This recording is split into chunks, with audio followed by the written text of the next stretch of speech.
What I'm trying to do with this book is essentially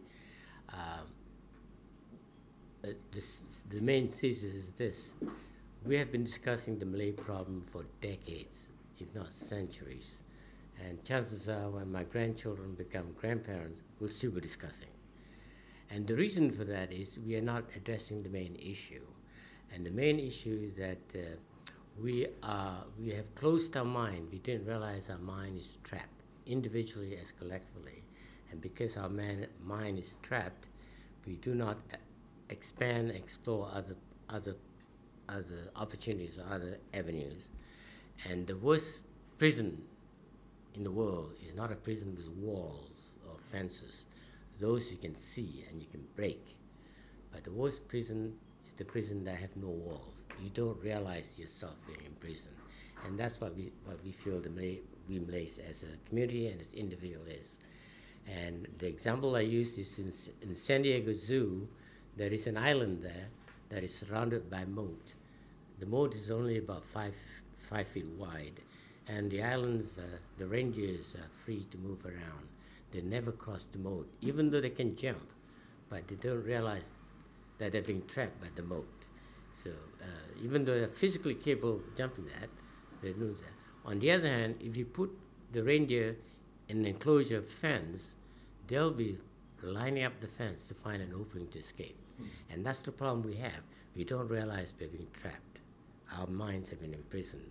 And what are the factors that cause our minds to be, the Malay mind to be imprisoned? One is our culture. Two is, by culture I mean not just dandang sayang and all that, but the institutions and particularly our educational system.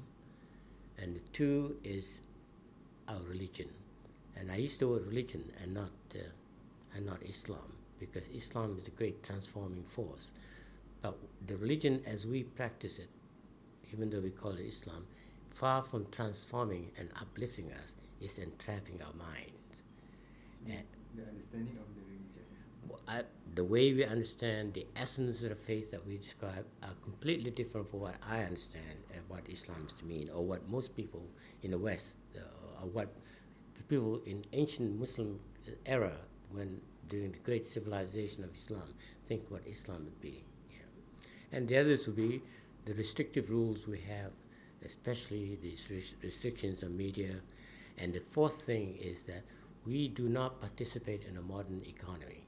And when we don't participate in a modern economy, then we are by nature excluded from the mainstream, and that entraps our mind. One of the great things about capitalism, and many people notice that, but once you're in business, once you have an enterprise, a commercial, then you look at people differently. See, now you're not in business, you get a government check, you look at Chinese, non-Malays, foreigners, Bangladesh, and that sort of thing. But if you run a business, a restaurant, you look at people as potential customers. You want to please them, because a dollar coming from an illegal Bangladesh is the same as a dollar coming from Bhumiputra. So you don't care. So that immediately changed your perspective on race relationship.